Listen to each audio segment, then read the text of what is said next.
What's up? Welcome back to another version of theZim's Video Journal. This is Video Journal episode 120, and I got a lot on my list today, so hopefully I'll get to all of it. It cuts off at about 26 minutes for whatever reason. Maybe it's the front-facing camera. It only lets you do so many. I don't know. Maybe it's my janky phone. But anyways, before we go any farther, well, first of all, this is where I break down and discuss everything that went down in my artistic and musical journey over the last week and life and things like that. Talk about lots of things like the podcast and just other things that went down. Before we go any farther, right down below there, hit the subscribe button. Love you to do that. Need you to do that. Do it for me. Thanks a lot for doing that. First thing what I want to mention is I just want to give a congratulations to Aaron Roden of the Air Raid podcast. He's decided to call it quits on his podcast, and at first I thought he was done for good with all in like outlets like this. But I listened to the one with the coat hangers recently. Great podcast. And Aaron Roden has been on Word on the Street a long time ago, back when I sucked. And he came over, he was like version, I don't know, 10 or something. I forget which one it was. It was a long time ago. But thanks for doing that, Aaron Roden. You're the man. But he's stopping Air Raid. I encourage you, I've encouraged you in the past, I encourage you again to go check out Air Raid. Lots of local music, lots of, indie rock styles is usually what he goes for. Of the Seattle scene, so it's great. Lots of more another outlet for local artists to get the word out and what's going on. But he's decided to quit Air Raid after 6 years. But I just want to say congratulations, man. That's awesome. 300 and some odd episodes. That takes a lot of it's. I know what it's like, man. I know what it's like to publish a podcast pretty much once a week and how it goes. It's a lot of work. So congratulations, Aaron, and I'm looking forward to hearing what you got coming. Hopefully it's another podcast. Hopefully it has music involved, because that's what I love. But I don't know. We'll wait and see. But congrats on that. Let's see. Jam of the week. What's your jam of the week? My jam of the week, Ever So Android, all the way. So obviously they were on the podcast last week. Word on the Street version 96. I had them over here. I'll talk about that in a second. But what they gave me their music before all of you got to hear it, so I was just listening to it all week. Basically, we recorded the podcast last Tuesday, I think, or no, Sunday. Sunday, I don't know when it was. It was last week sometimes, and they gave me their music early to put in the podcast in 4 songs. They have a new release called The Civil. Really enjoy it. It's my jam of the week. I dig it, man. I dig that style, that sound, totally. So hopefully you'll dig it too. Yeah. Do that. I'll roll into Word on the Street episode 96 since we're talking about ESA right now.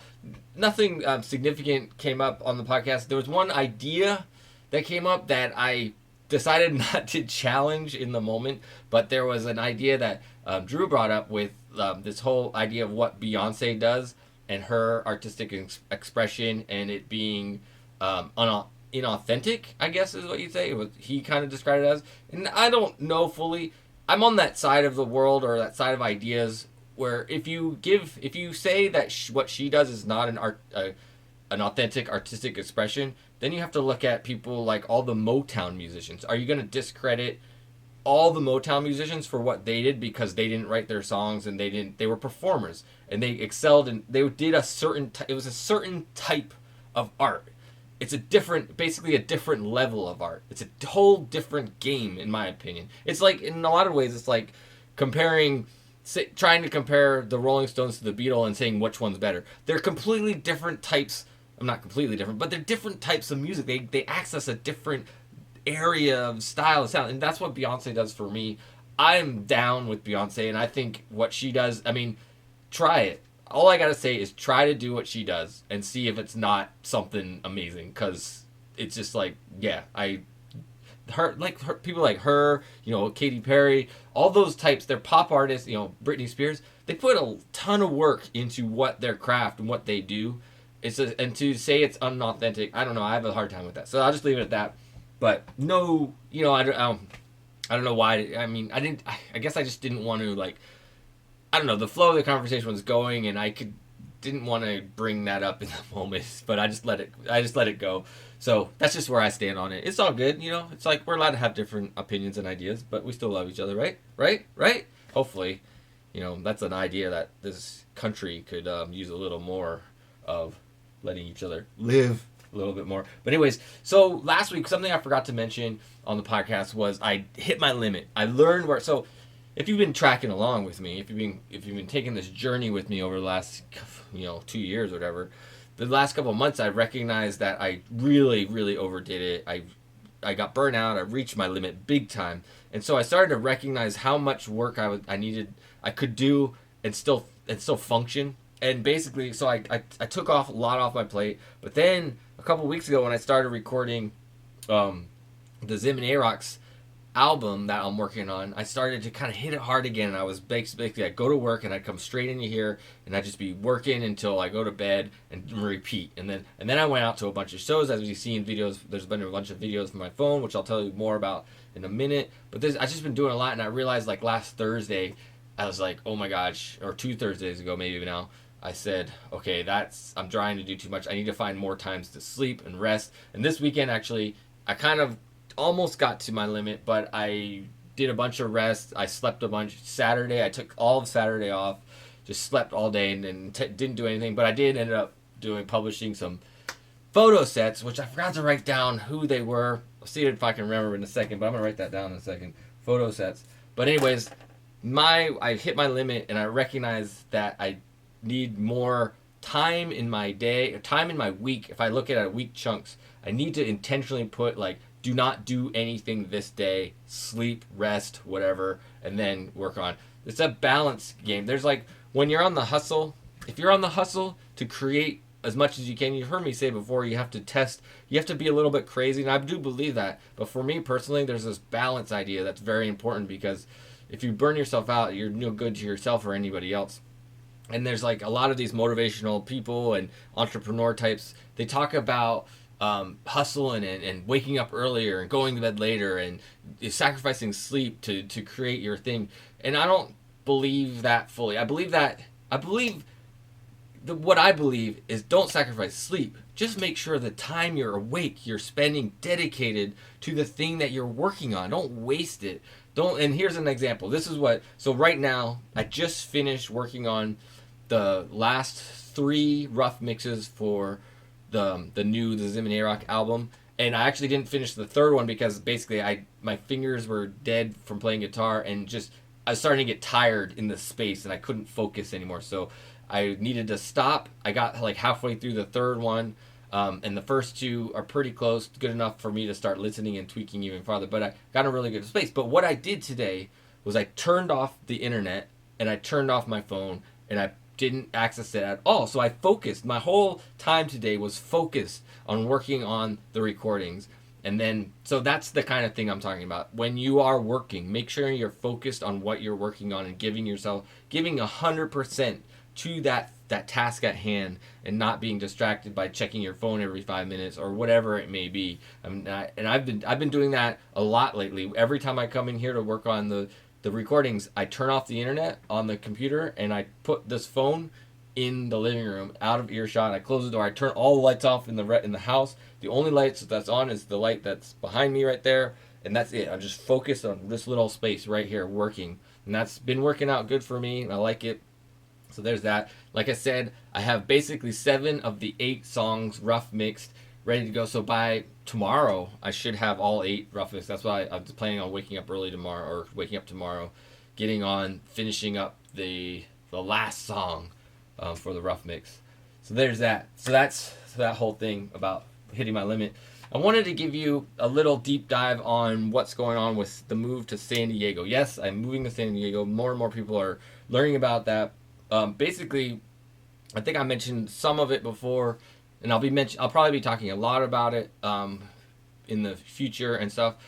I'm going to be moving to San Diego come January 1st, right around that time. That's my goal, is to actually be driving down like the day after Christmas, start driving down and do like a week kind of trip down, just stop at friend's house or whatever, and make my way to San Diego by somewhere January 1st, January 2nd, sometime in there. And basically why I'm doing that is because really the bottom line is it's because of my kids. And their mom wanted to move to San Diego, so I want to be where my kids are. And so it was either basically fight to keep them here, or agreed to move down, and in that there was a bunch of ideas. I mean, it's very hard to talk about it as a singular idea of like this and that. It's like not a yes or no. There was like all these factors, various factors that weighed into the decision making process, and I decided as a whole I was okay with moving down with them because it was like I said, my priority is being where my kids are. So that's, I don't know, that's a little bit deeper. Feel like there was more I wanted to tell you around that, but that's kind of like why I'm decided to move down. What I hope will happen after that, I have the future of Word on the Street. My hope is to keep Word on the Street going as a Seattle-focused podcast. I don't know. I'm not attached to that. The one thing I am attached to is keeping the podcast going because basically I've put way too much work and energy and stuff into this to let it die now. I can't let it die yet. I'm not ready to let it stop. So Word on the Street will continue. What it continues as may evolve, but for now my focus is to keep it a Seattle-based thing. So all the help you can do to get me there would be awesome. And the ways that you can help, obviously, is doing ratings and reviews, which I got some, which I'll talk about in a minute. And also donating to the podcast. I put a PayPal donation button on the WOTSpodcast.com page, so you can go there, click the donation button, one-time donation or recurring monthly donations. Because my goal is to come back to Seattle at least every other month. That's my hope.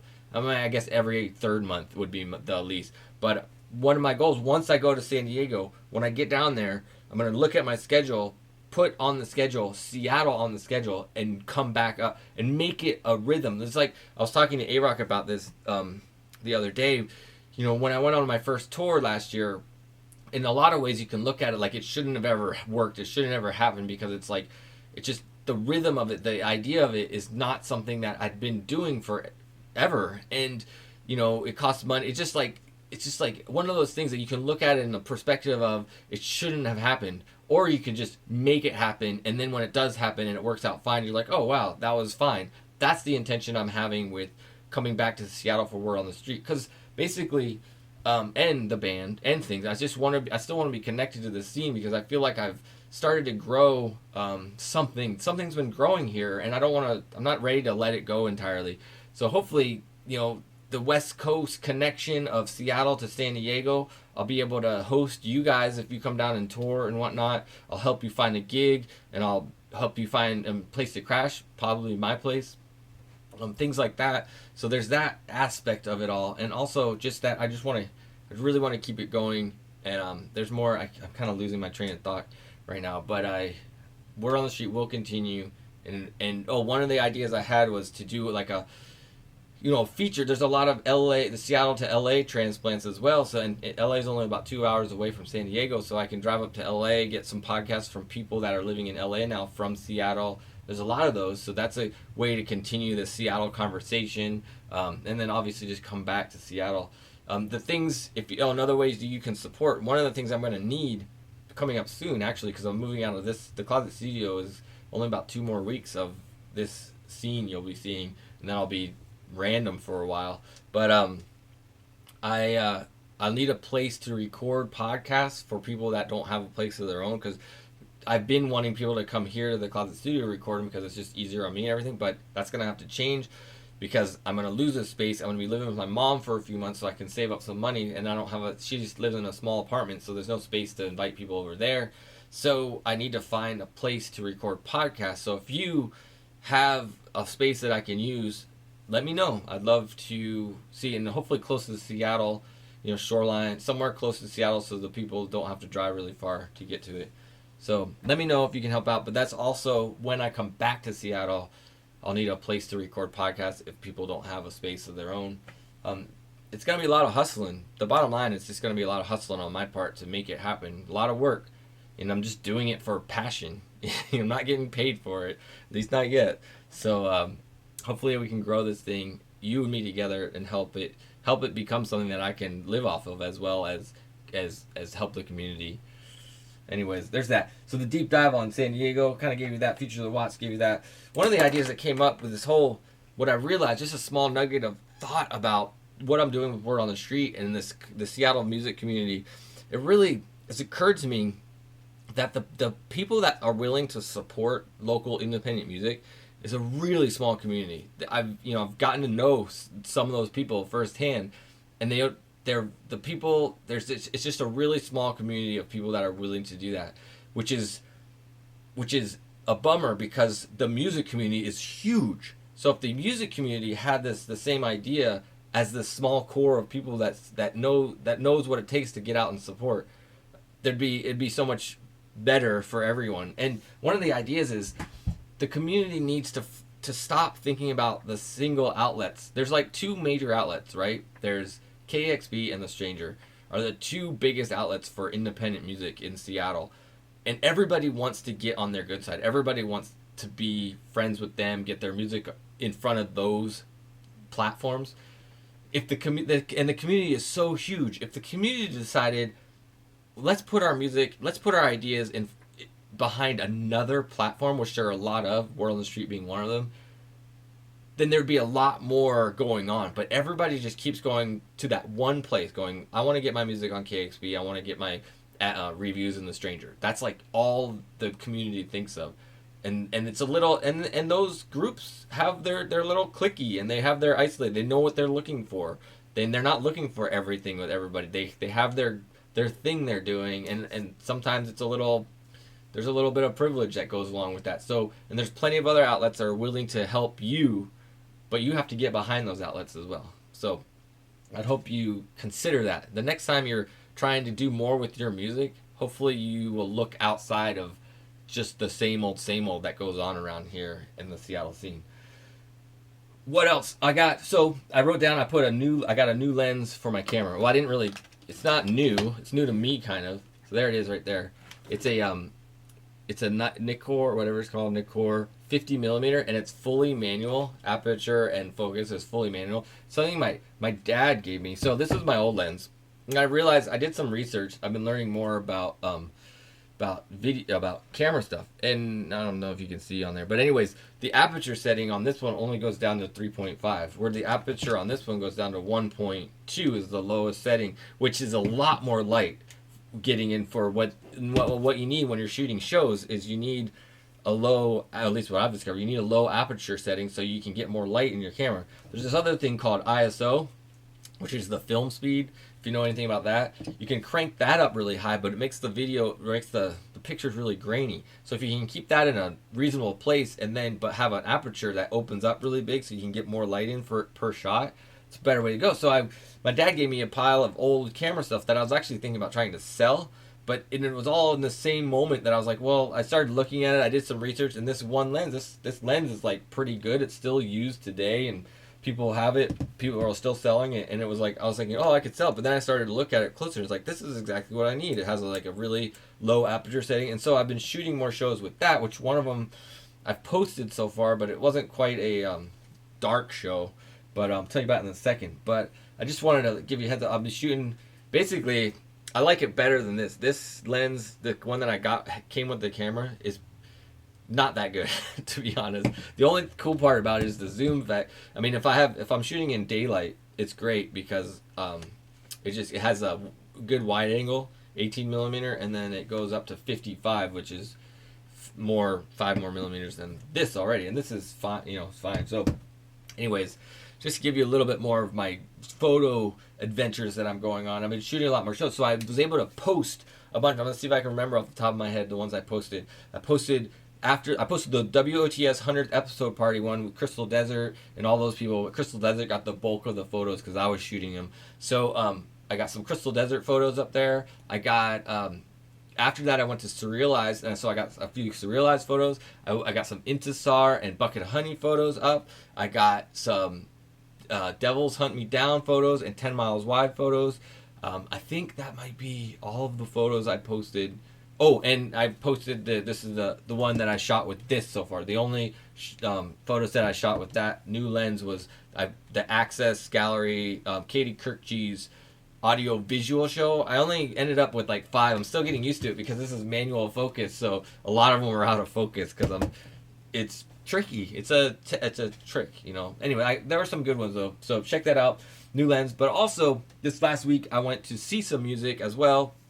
On Wednesday, I went to the substation to check out Quiet and Heather Thomas, and I'll be posting photos of those shows. Hopefully, I shot that show with this lens as well. I haven't posted those as yet, but hopefully I got some good ones out of that. I haven't looked yet, but I did one of the things. I did take a video from my phone of Heather Thomas, one of her songs, so check that out on the playlist. It's called Videos from My Phone right here on YouTube. And then I also posted 4 other shows because I went to the Ever So Android CD release at the Numos, which was amazing. Great music from top to bottom. So good.